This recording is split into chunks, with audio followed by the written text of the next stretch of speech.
Praise Lord everyone. Bible reading in 1 year. 2వ సమూయేలు గ్రంథము 21వ అధ్యాయము చదువుకుందాం. దావీదు కాలంన 3 సంవత్సరములు విడవకుండా కరువుకు కలగగా దావీదు యెహోవాతో మనవి చేసెను. అందుకు యెహోవా ఈలాగున సెలవిచ్చెను. సౌలు గిబియోనీలను హతము చేసెను కనుక అతనిని బట్టియు నరహంతకులగు అతని ఇంటివారన్ బట్టియు శిక్షగా ఈ కరువు కలిగెను. గిబియోనీలు ఇశ్రాయేళ్ల సంబంధికులు కారు, వారు అమోరీలలో శేషించిన వారు. ఇశ్రాయేలు మిమ్మల్ని చంపమని ప్రమాణపూర్వకంగా వారితో చెప్పి ఉండిరి.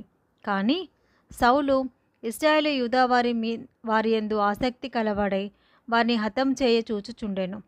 రాజాగు దావీదు గిబియోనీలను పిలువనంపి, నేను మీకేమి చేయగోరుదురు? యెహోవా స్వాస్థ్యమును మీరు దీవించినట్లు దోష నివృత్తికై దేనిచేత నేను ప్రాయశ్చిత్తం చేదునని వారిని అడగగా, గిబియోనీలు సౌలు అతని ఇంటివారును చేసిన దాని నిమిత్తము ప్రాయశ్చిత్తం కలుగుటకై వెండి బంగారులే కాని ఇశ్రాయేలులో ఎవరినైనా చంపుటయే గాని మేము కోరుట లేదనిరి. అంతటా దావీదు, మీరేమి కోరుదురో దానిని నేను మీకు చేయుదుననగా, వారు మాకు శత్రువులే మమ్మల్ని నాశనం చేయుచు ఇశ్రాయేలు సరిహద్దులలో ఉండకుండా మేము లయమగునట్లు మాకు హాని చేయనుద్దేశించిన వాని కుమారులలో 7 మాకు అప్పగించుము. యెహోవా ఏర్పరచుకొనిన సౌలు గిబియా పట్టణంలో యెహోవా సన్నిధిని మేము వారిని ఉరితీసేదమని రాజుతో మనవి చేయగా, రాజు, నేను వారిని అప్పగించేదనెను.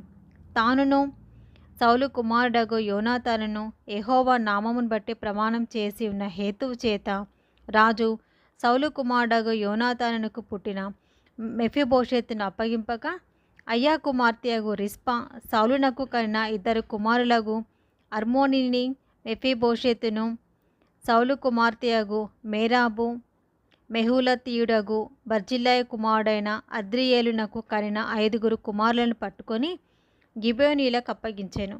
వారు ఈ 7 తీసుకొని కొండ మీద యెహోవా సన్నిధిని ఉరితీసిరి.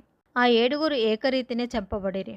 కోతకాలంన యవలకోత ఆరంభమందు వారు మరణమైరి. అయ్యా కుమార్తెయగు రిస్పా గోనెపట్ట తీసుకొని కొండపైన పరుచుకొని కోతకాలారంభము మొదలుకొని ఆకాశం నుండి వర్షము ఆ కళేబరముల మీద కురియు వరకు అచ్చటనే ఉండి, పగలు ఆకాశ పక్షులు వాటి మీద వాలకుండాను, రాత్రి అడవి మృగములు దగ్గరికి రాకుండాను వాటిని కాచుచుండగా, అయ్యా కుమార్తెయగు రిస్పా అను సౌలు ఉపపత్ని చేసినది దావీదునకు వినబడెను. కాబట్టి దావీదు పోయి సౌలు ఎముకలను అతని కుమారుడైన యోనాతాను ఎముకలను యాబేష్గిలాదు వారి యొద్ద నుండి తెప్పించెను. ఫిలిస్తీయులు గిల్బోవాలో సౌలును హతము చేసినప్పుడు వారు సౌలును యోనాతానును బెత్షాను పట్టణపు వీధిలో వేలాడగట్టగా, యాబేష్గిలాదు వారు వారి ఎముకలను అచ్చటి నుండి దొంగిలి తెచ్చి ఉండిరి. కావున దావీదు వారి యొద్ద నుండి సౌలు ఎముకలను అతని కుమారుడైన యోనాతాను ఎముకలను తెప్పించెను. రాజాజ్ఞను బట్టి ఉరితీయబడిన వారి ఎముకలను జనులు సమకూర్చిరి. సౌలు ఎముకలను అతని కుమారుడైన యోనాతాను ఎముకలను బెన్యామీల దేశమునకు చేరిన శిలాలో నున్న సౌలు తండ్రియగు కీషు సమాధి యందు పాతిపెట్టిరి. రాజు ఇలాగు చేసిన తర్వాత దేశం కొరకు చేయబడిన విజ్ఞాపనమును దేవుడు అంగీకరించెను. ఫిలిస్తీయులకును ఇశ్రాయేలుకును యుద్ధము మరలా జరగగా దావీదు తన సేవకులతో కూడా దిగిపోయి ఫిలిస్తీయులతో యుద్ధం చేయునప్పుడు అతడు సొమ్మసిల్లెను. అతడు రేఫాయిల సంతతివాడగు ఇష్పి బెనోబా అనొకడుండెను. అతడు ధరించి ఉన్న ఖడ్గము కొత్తది, వాని ఈటె 300 తులముల ఎత్తు ఇత్తడి గలది. నేను దావీదును చంపెదనని అతడు చెప్పి ఉండెను. సెరూయా కుమారుడైన అబీషై రాజును ఆదుకొని ఆ ఫిలిస్తీని కొట్టి చంపెను. దావీదు జనులు దీన్ని చూచి, ఇశ్రాయేలుకు దీపమగు నీవు ఆరిపోకుండానట్లు నువ్వు ఇక మీదట మాతో కూడా యుద్ధమునకు రావద్దని అతని చేత ప్రమాణం చేయించిరి. అటు తర్వాత ఫిలిస్తీయులతో గోపు దగ్గర మరలా యుద్ధం జరగగా హూషాతీయుడైన సిబ్బేకై రేఫాయియుల సంతతి వాడగు సపూను చంపెను. తర్వాత గోబు దగ్గర ఫిలిస్తీయులతో ఇంకొకసారి యుద్ధం జరగగా అక్కడ బెత్లెహేమీయుడైన యహరేయోరీగీము కుమారుడగు ఎల్హానాను గిత్తీయుడైన గొల్యాతు సహోదరుని చంపెను. వాని ఈటె కర్రనేత గాని దోనె అంత గొప్పది. ఇంకొక యుద్ధము గాతు దగ్గర జరిగెను. అక్కడ మంచి ఎత్తరి ఒకటి ఉండెను.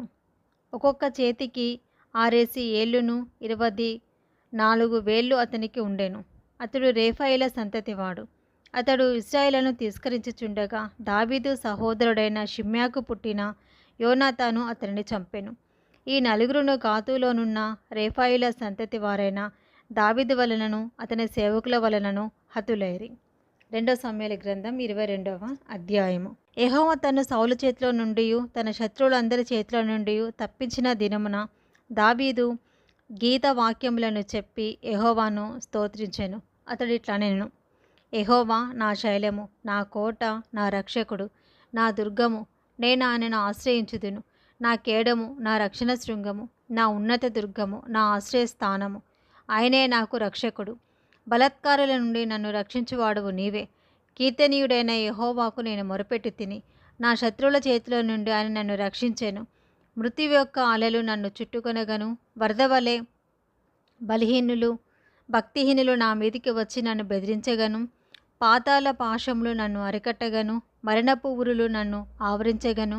నా శ్రమలో నేను యెహోవాకు మొరపెట్టి తిని, నా దేవుని ప్రార్థన చేసి తిని.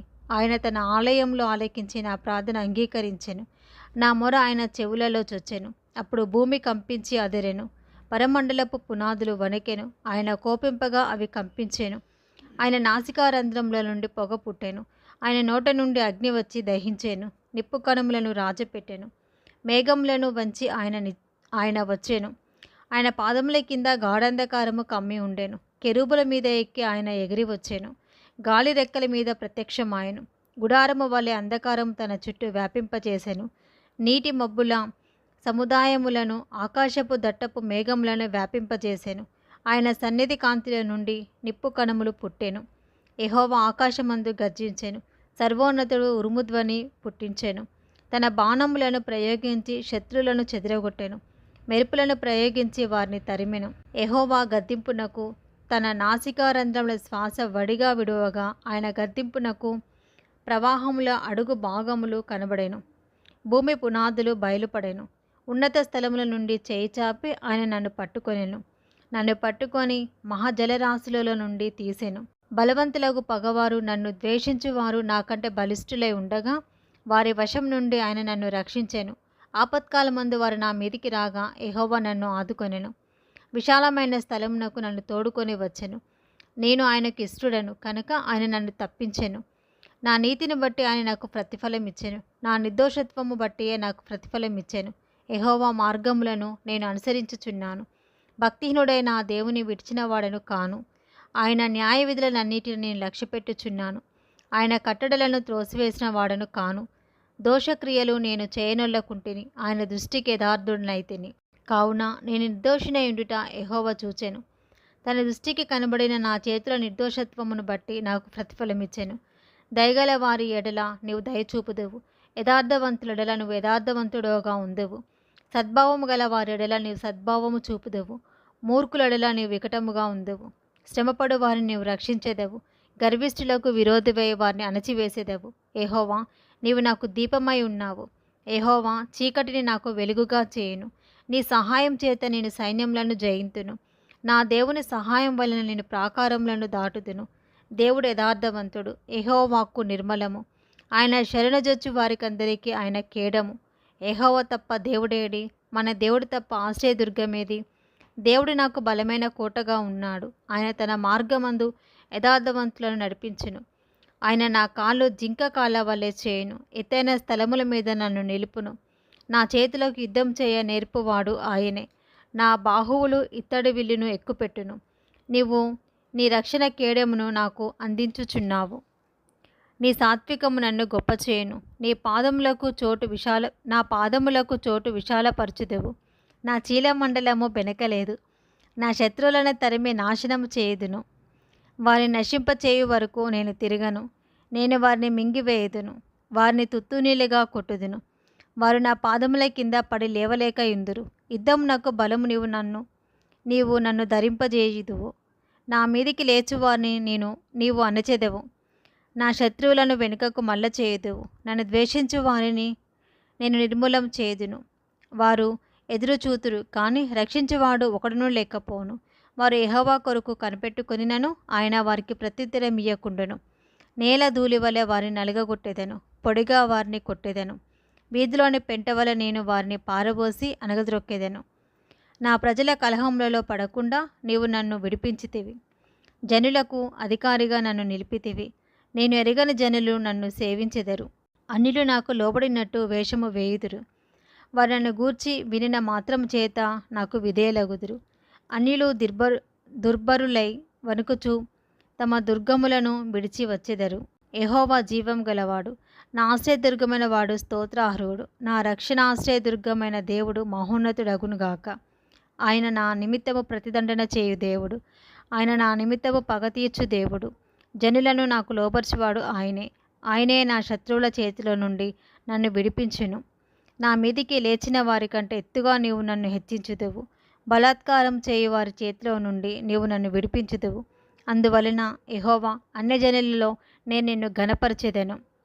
నీ నామ కీర్తన గానం చేసేదను. నీవు నియమించిన రాజునకు గొప్ప రక్షణ కలుగజేయువాడవు. అభిషేకించిన దావీదునకును అతని సంతానమును నిత్యము కనికరము చూపువాడవు. ఇది ఈరోజు భాగం అండి. Praise the lord.